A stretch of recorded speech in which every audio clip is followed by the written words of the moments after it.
Kitab Yohanes. Sesudah itu, ada hari raya orang Yahudi, dan Yesus berangkat ke Yerusalem. Di Yerusalem dekat pintu gerbang domba, ada sebuah kolam yang dalam bahasa Ibrani disebut Betesda. Ada 5 serambinya, dan di serambi-serambi itu berbaring sejumlah besar orang sakit, orang-orang buta, orang-orang timpang, dan orang-orang lumpuh yang menantikan goncangan air kolam itu. Sebab sewaktu-waktu turun malaikat Tuhan ke kolam itu dan menggoncangkan air itu. Barang siapa yang terdahulu masuk ke dalamnya sesudah goncangan air itu, menjadi sembuh, apapun juga penyakitnya. Di situ ada seorang yang sudah 38 tahun lamanya sakit. Ketika Yesus melihat orang itu berbaring di situ, dan karena ia tahu bahwa ia telah lama dalam keadaan itu, berkatalah ia kepadanya, "Maukah engkau sembuh?" Jawab orang sakit itu kepadanya, Tuhan, tidak ada orang yang menurunkan aku ke dalam kolam itu apabila airnya mulai goncang. Dan sementara aku menuju ke kolam itu, orang lain sudah turun mendahului aku. Kata Yesus kepadanya, "Bangunlah, angkatlah tilammu dan berjalanlah." dan pada saat itu juga, sembuhlah orang itu. Lalu ia mengangkat tilamnya dan berjalan. Tetapi hari itu hari Sabat. Karena itu orang-orang Yahudi berkata kepada orang yang baru sembuh itu, "Hari ini hari Sabat, dan tidak boleh engkau memikul tilammu." Akan tetapi ia menjawab mereka, Orang yang telah menyembuhkan aku, dia yang mengatakan kepadaku, angkatlah tilammu dan berjalanlah. Mereka bertanya kepadanya, "Siapakah orang itu yang berkata kepadamu, angkatlah tilammu dan berjalanlah?" Tetapi orang yang baru sembuh itu tidak tahu siapa orang itu, sebab Yesus telah menghilang ke tengah-tengah orang banyak di tempat itu.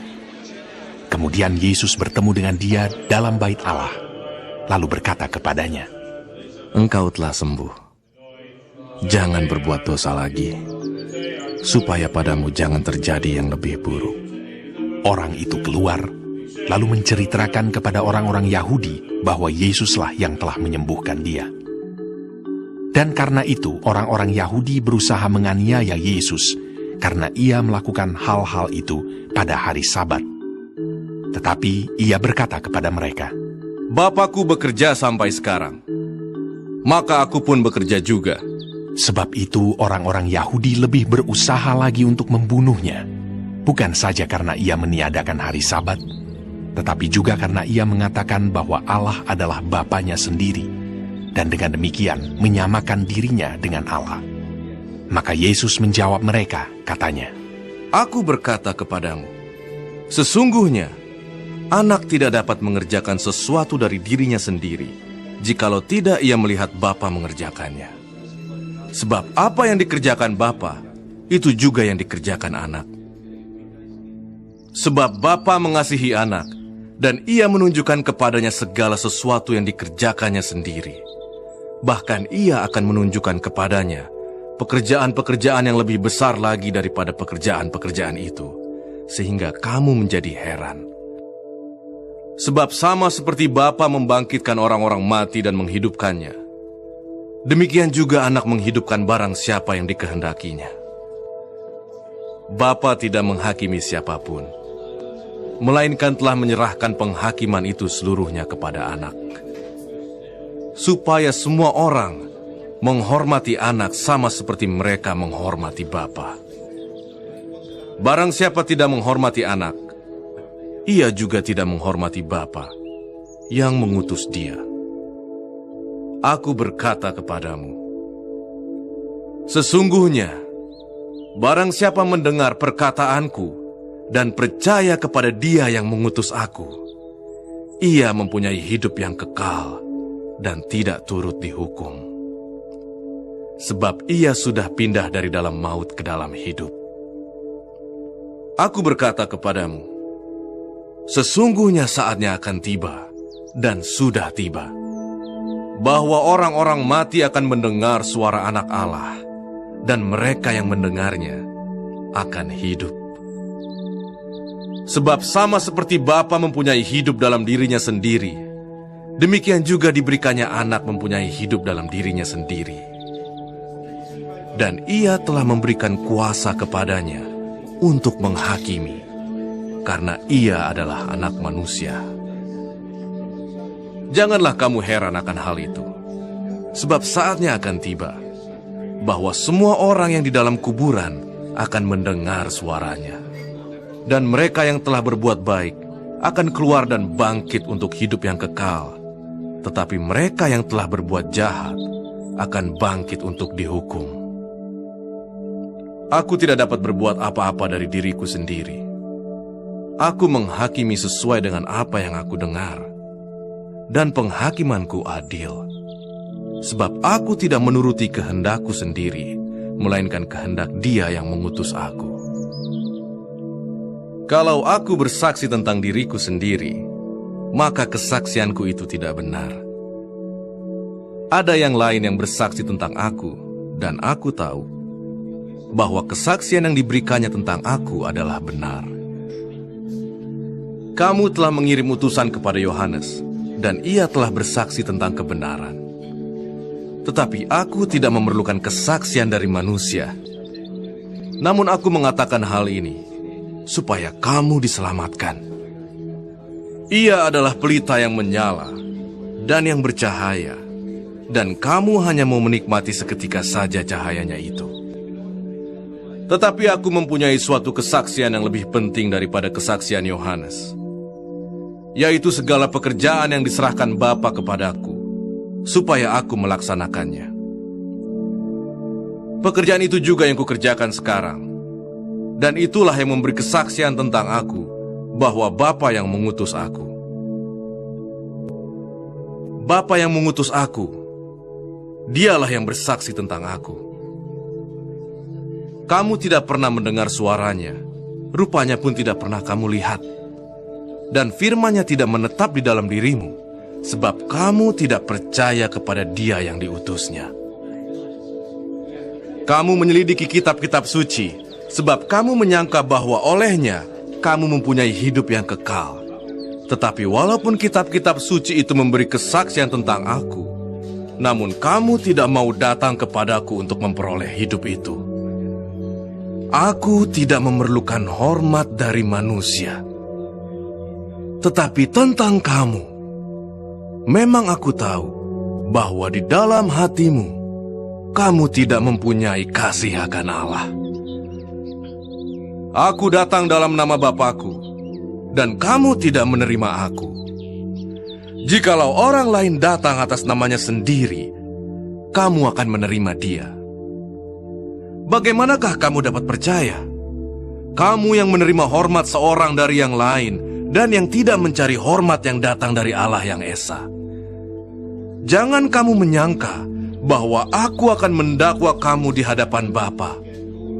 Yang mendakwa kamu adalah Musa, yaitu Musa yang kepadanya kamu menaruh pengharapanmu. Sebab jikalau kamu percaya kepada Musa, tentu kamu akan percaya juga kepadaku, sebab ia telah menulis tentang aku. Tetapi jikalau kamu tidak percaya akan apa yang ditulisnya, bagaimanakah kamu akan percaya akan apa yang kukatakan?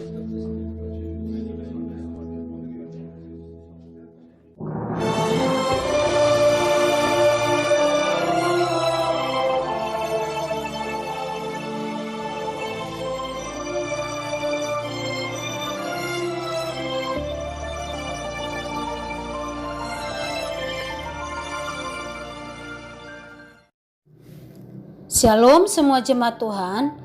Sekarang kita sudah memasuki kitab Yohanes 5. Tuhan Yesus memberkati.